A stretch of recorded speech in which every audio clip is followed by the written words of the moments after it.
MotorWeek is made possible by Auto Value and Bumper to Bumper, TireRack.com, and Haggerty. The staff of MotorWeek are car fans, to be sure. Most of us grew up under and around automobiles. The roar of engines and the smell of exhaust set our hearts racing like nothing else. So you can imagine how we get when a car like this one arrives in the MotorWeek garage.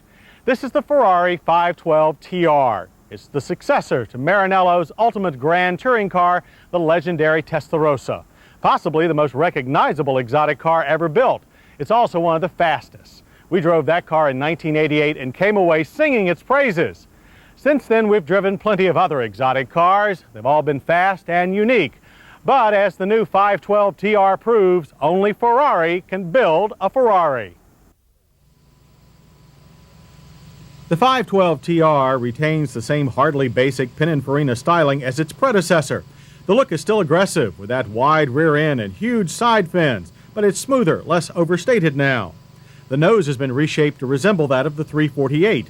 Larger driving lights have been added, and a new grille and bumpers, along with a more open wheel design, complete the makeover.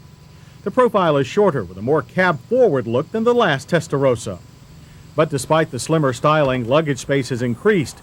The deep front well will easily hold enough for a weekend outing, even if you don't order the TR's custom-fit luggage. Inside, the look has changed less. The beautiful hand-stitched leather offsets the stark utilitarian layout. This is no soft luxury car for the gold chain set. It's set up solely for the serious business of driving. Seats are closer to the ground now, and the driving position itself is perfect. That is, if you happen to have long arms and really short legs. The tilt wheel helps some, but another inch or two of seat travel would help even more. Once in and settled, the 512 services the driver nicely, with all controls logically placed. Gauges are what you expect. Oil pressure, water temperature, tach, and speedo are in front of the driver. Other less critical readouts are in their own center dash pod. Colors are naturally orange and black. Climate controls are still located between the seats. The combination of buttons and rotary knobs is well marked, and we found the climate control's odd LED indicators easier to see.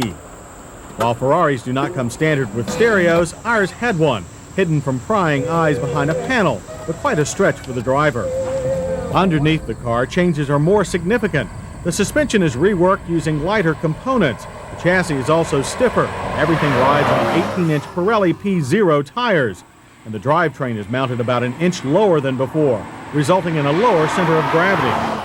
The engine remains a 5-liter flat 12 with characteristic Testarossa red valve cover, but horsepower has jumped 10% to 421.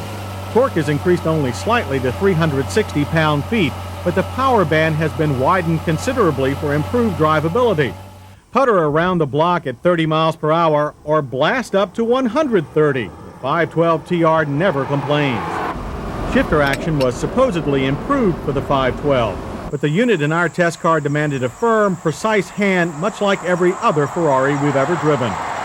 If you can control your right foot, the EPA estimates fuel consumption at 11 city and 16 highway. Our willpower allowed us to average a surprising 13 miles per gallon. Give in to temptation, though, and the 3,715-pound TR will move you from 0 to 60 in a quick 5.2 seconds. A quarter mile flashes by in 13.3 seconds at 111 miles per hour. But impressive as these numbers may be, a Ferrari is not designed to be a dragster. What this car longs for is a curvy road, or better yet, a racetrack.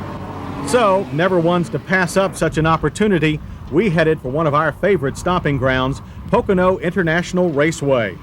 In the higher speed corners of Pocono's road course, the 512 showed its racing heritage and its good manners, like a true gentleman racer. Mild understeer makes the car easy to drive fast.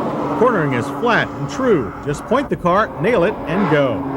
Dip into the throttle and you are immediately rewarded by a rush of power. Wind the engine past 4,000 RPM and a mechanical symphony surrounds you that no orchestra on earth can duplicate. Braking chores are handled by a huge vented disc at all four corners, but without the aid of ABS. Fade was non-existent, and pedal feel was excellent, again better than our Testarossa test car of 4 years ago. Stops from 60 average to short 105 feet. And it's the incredible brakes that top our list of hits. followed by the updated styling, flexible drivetrain, and those wonderful engine sounds. Misses are few: the still bulky shifter, awkward seating position, and poor stereo location. All in all, the Ferrari 512 TR gives the impression not so much of an improvement over the Testarossa, but rather as a change in philosophy. Where the Testarossa was a wonderful GT car, the 512 is, in comparison, a sports car. Lighter, more responsive, and highly polished. We like the change, and there will always be a spot in our dream stable for this redhead.